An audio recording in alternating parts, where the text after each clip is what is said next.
കടലിൽ പോയിട്ട് നബിദിന ആഘോഷം 1 കൊല്ലം 2 കൊല്ലത്തെ ഇവിടെ കഴിച്ചിട്ടുണ്ടായിരുന്നു. നമ്മള് കടലിൽ പണിക്ക് പോയിട്ടല്ല. നബിദിനത്തിന് പൊതുവെ ഞങ്ങൾ കൂട്ടിയൊരു പണി മുടക്കും.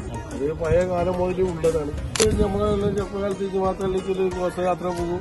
ഇവിടുന്ന് പുതുവന്നാണി വരാൻ പോകും. പുതുവന്നാണി ജംഗ്ഷൻ വരെ പോകും. എന്നിട്ട് പിന്നെ ചെരുപ്പി ജമാഅത്തേക്ക് ഞങ്ങളെ പൊക്കാമോ പറഞ്ഞിട്ട് അവിടെ നിന്ന് വേർക്കും. അത് കഴിഞ്ഞാൽ നമ്മളെ തന്തപ്പടിക്കല് തൃക്കാവിലത്തെ ഏതൊരു പള്ളിക്കല് ഏതൊരു അമ്പലത്തില് ഘോഷയാത്ര പോണ കുട്ടികൾക്ക് ഭക്ഷണങ്ങൾ കൊടുത്തിട്ട് സർബത്തും വെള്ളയും തളപ്പും എല്ലാം ജ്യൂസെല്ലാം കൊടുത്തിട്ട് നല്ല ഉത്സാഹമായിട്ട് ആഘോഷിക്കുന്നു. യാത്രയില് നിങ്ങളെ ഈ ഭാഗത്തും ഇതൊക്കെ എങ്ങനെയായിരിക്കും നിങ്ങളൊരു ധൈര്യം ഞങ്ങൾ ഈ ഭാഗത്ത് ഒന്നാന്ന് വിളിച്ചിട്ട് നമുക്ക് നടത്തിയിട്ടിട്ട് പോകണം. പിന്നെ ഇവിടുത്തെ മന്ത്രിമാരും ഇവിടുത്തെ മന്ത്രികളും അവര് നമ്മളെ കാക്കാനുണ്ടല്ലോ.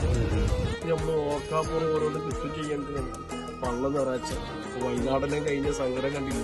ഇന്നും ഞമ്മക്ക് ഇങ്ങനെ ഓരോന്ന് കഴിക്കണത് ഇല്ലാതാക്കുമ്പോ അള്ളാന്റെ കുതിർത്തിന് ഇങ്ങനെ ഓരോന്നോരോന്ന് ഇറങ്ങണതാണ്. അങ്ങനെ ഞാൻ വിശ്വസിക്കുന്നത്.